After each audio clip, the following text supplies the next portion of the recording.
What's up, man? I want to talk about this keeping it real for the hood BS because it's just a bunch of BS, man.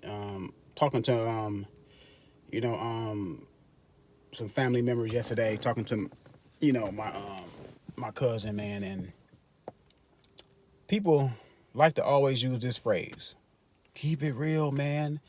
Keep it real for the hood." What have keeping it real for the hood done for the so-called black community? You know what I'm saying? What has keeping it real? Because I remember, man, growing up, and people like, hey, man, keep it real. Don't never be a snitch. Don't tell her what's going on. You know what I'm saying around here. And usually it's because degeneracy is taking place. Someone selling drugs or someone killed someone or something of that nature. You know what I'm saying? And keeping it real has never done anything positive for the so-called black community. Why would you want someone to sell drugs in your community and not, you know what I'm saying, be a part of getting rid of them, like booting them up out of there, or a killer walking around? Yeah, we used to have people in, you know what I'm saying, in our neighborhoods, and you call them hit boys.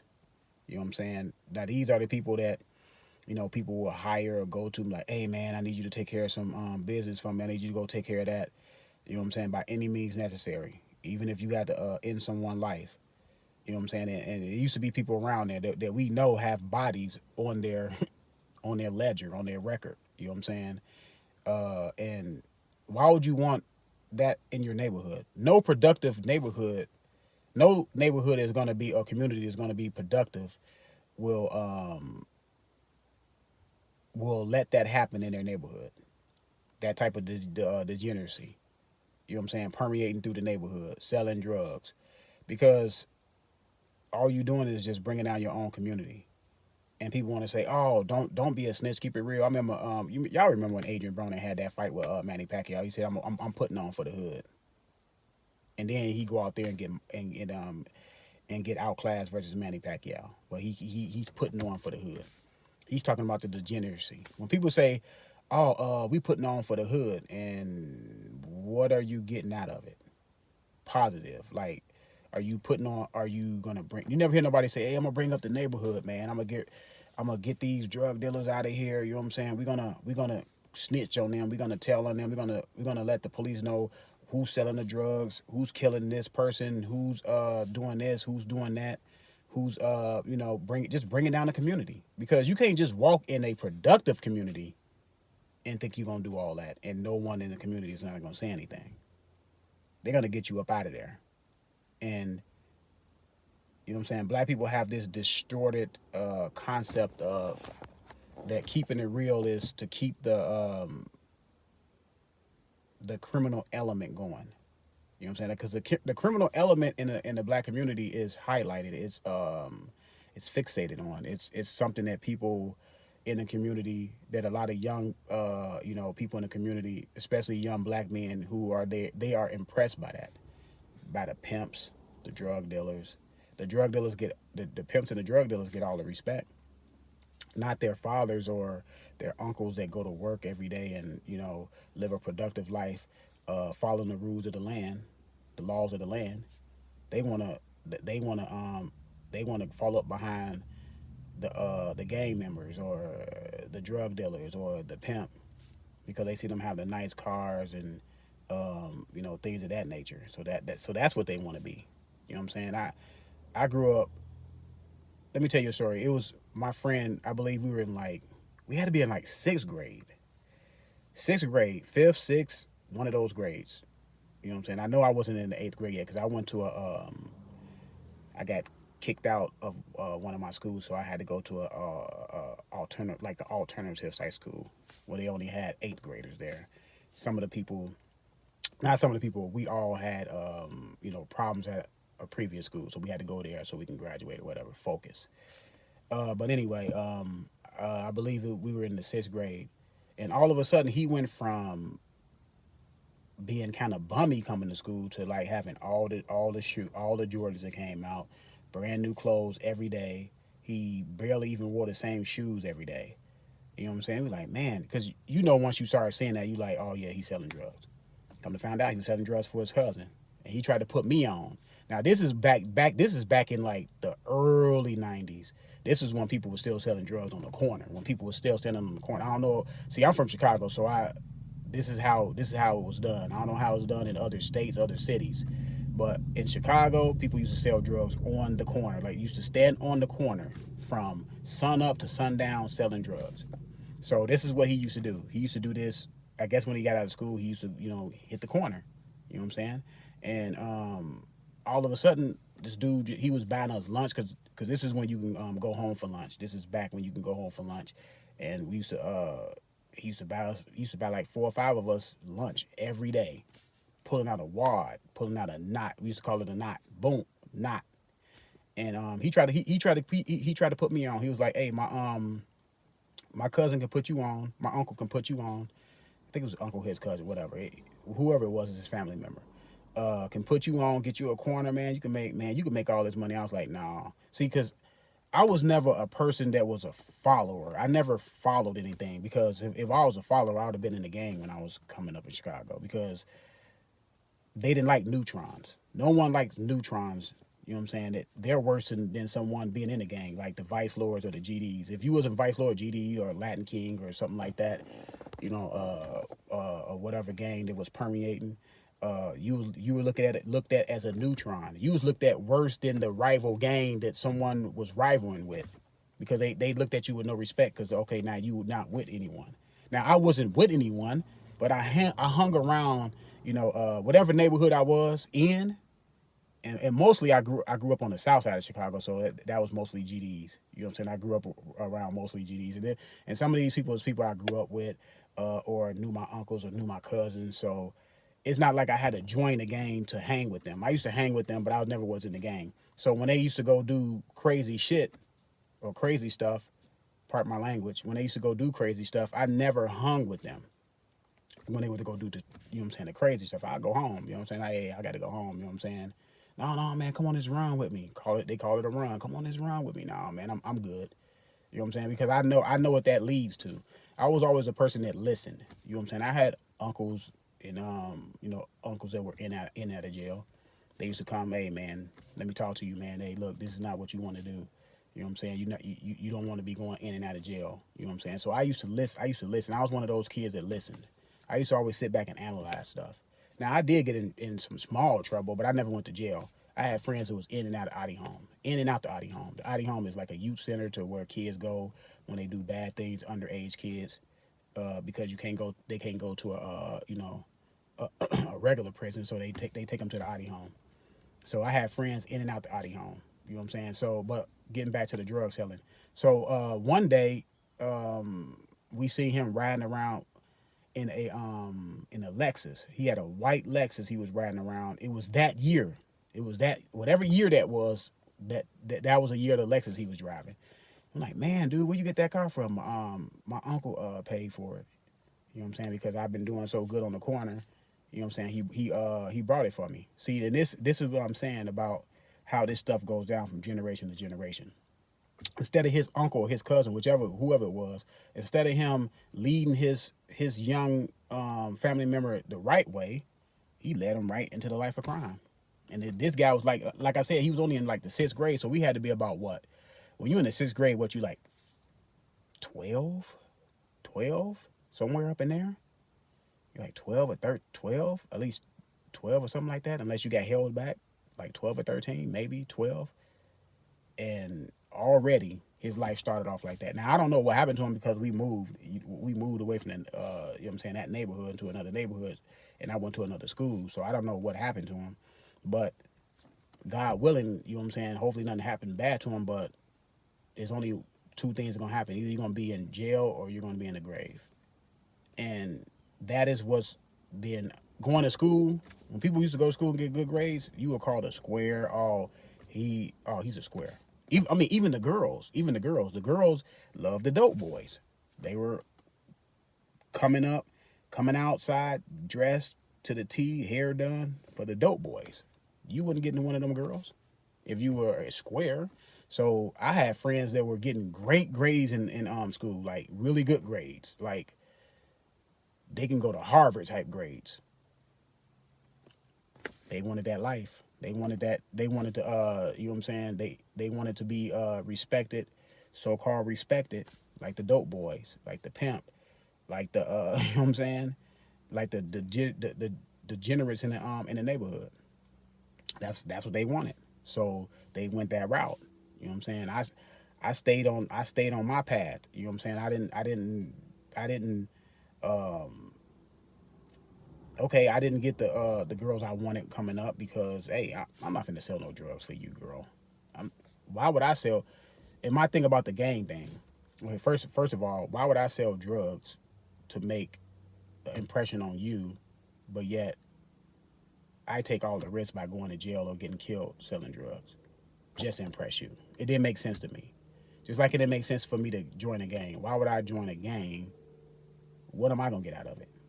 First of all, I don't want to join nothing, and I'm not the leader. I didn't start it. So why would I follow up behind someone else? Go do what someone else want me to do. Have someone send me on a mission, and now I go to jail. Oh yeah, another thing, you can't snitch because you can't help your neighborhood. Is you can't help your neighborhood, so don't snitch.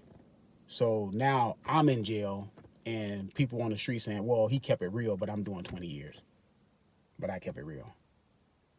I'm trying to see the. You see how the mindset, how the mind can get toxic, how that can be toxic.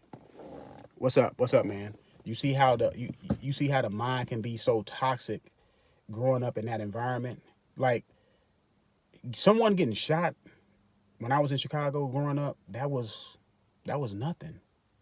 I'm just trying to tell you. I'm just trying to let you know how it was normalized. Someone getting shot, or someone going to jail every day, or somebody's house getting raided.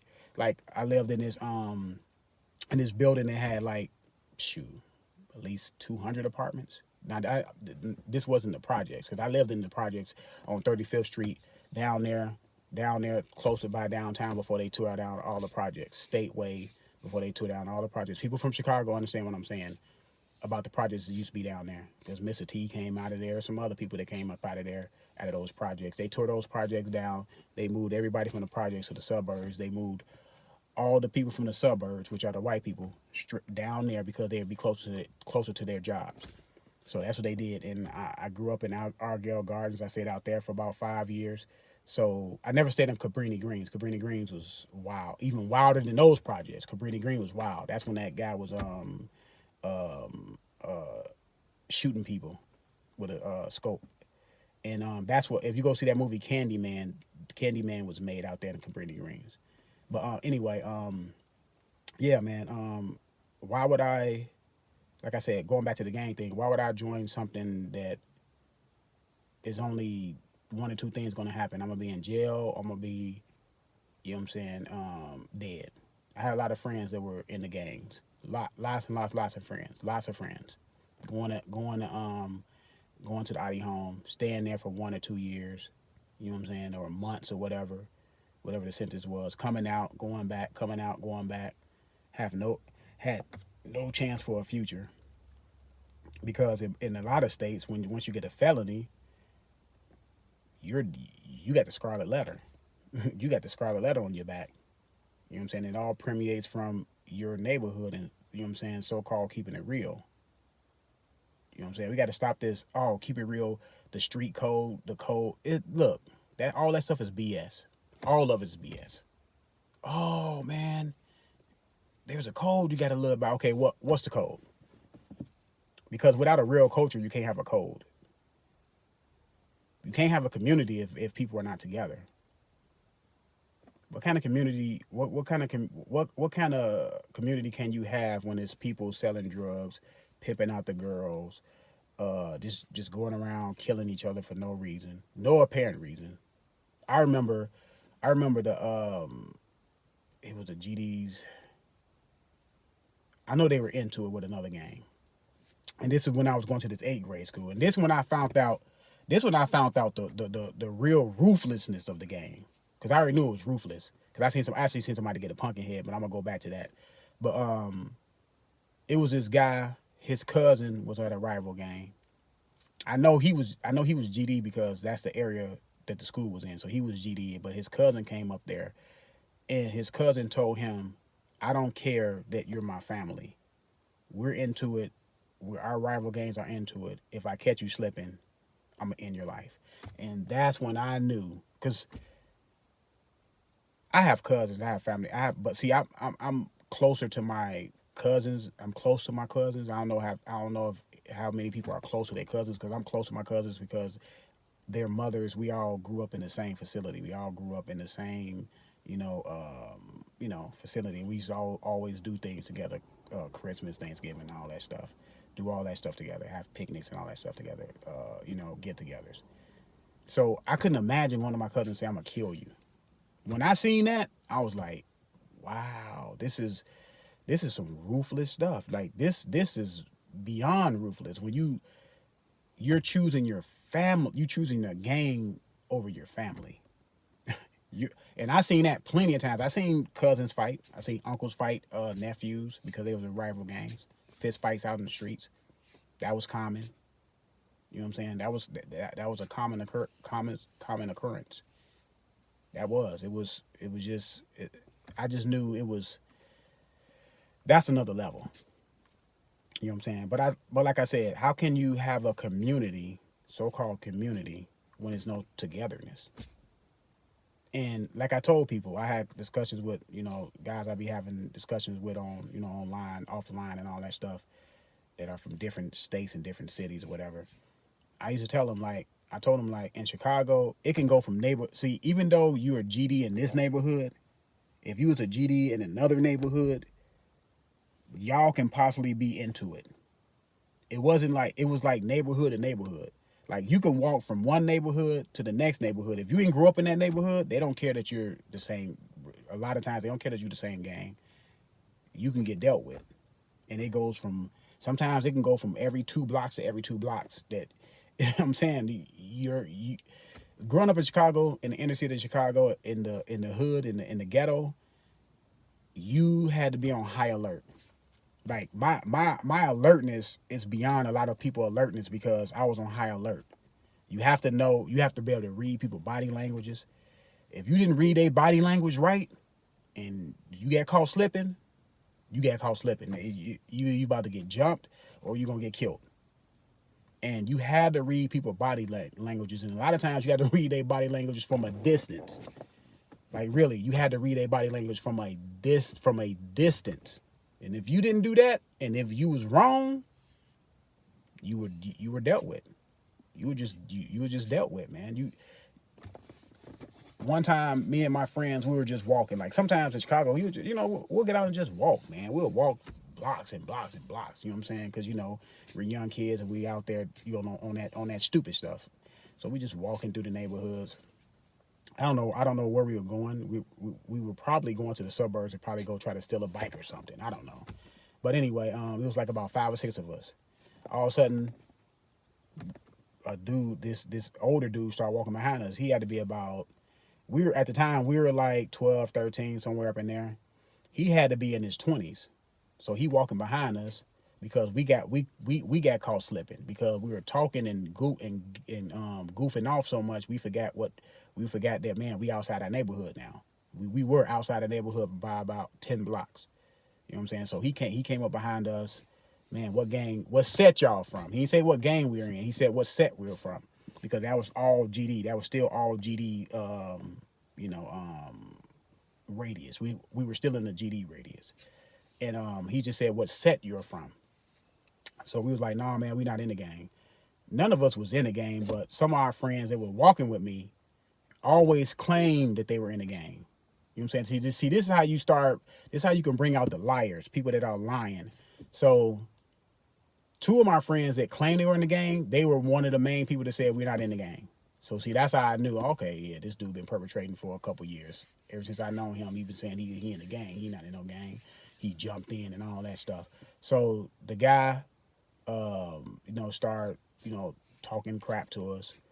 My friends took off. Pew! Now I didn't take off. I didn't run. I'm still walking like an idiot, right? Still walking, and he right behind me. But I can feel that he's about to do something. I just have a sense that he's about to do something. So just before he swung, I ducked. For some reason, I just ducked. He just happened to swing. I ducked. He swung. I was meow, caught up with them. Right. It was only him. He was only by himself. It was like okay, yeah, he was older than us, but it was like 5 or 6 of us. As soon as I caught up with him, I was like, man, why y'all run? Why y'all leave me? I said, man, we could have took dude. We could have beat him down. It was 6 of us.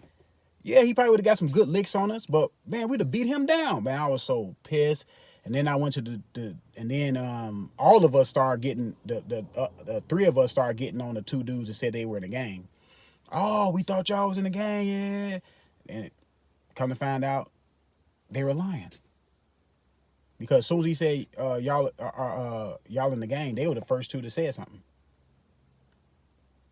But that's what I'm talking about on how you can get caught slipping in Chicago. Chicago is people think Chicago is bad, right? Because of the media, because of social media. Now you can get all the information like this. You know what I'm saying? You get, and it's like 24/7.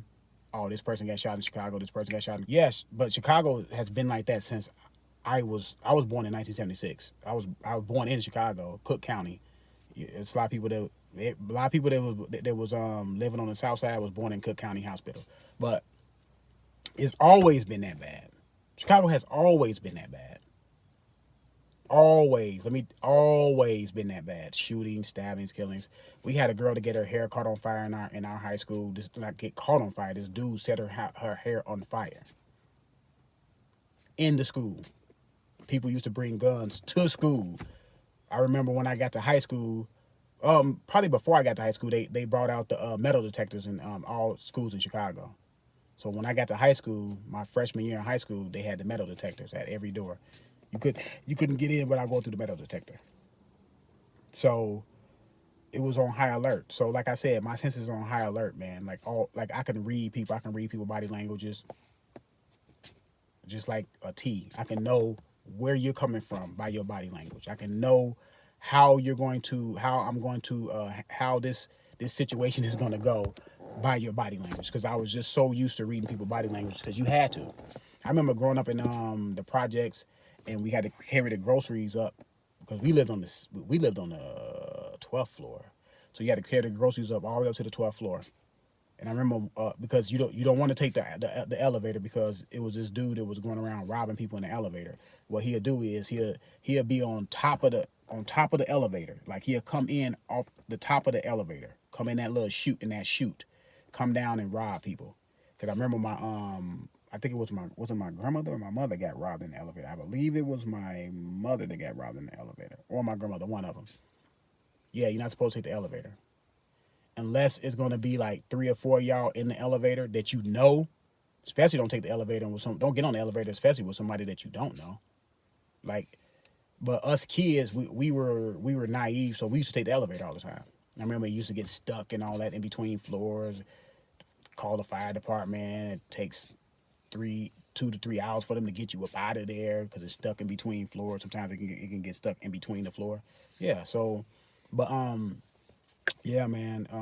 That whole keeping it real stuff, or keep it putting on for the hood and all this stuff, man. That stuff is BS, man. You know what I'm saying? But I'm out, man.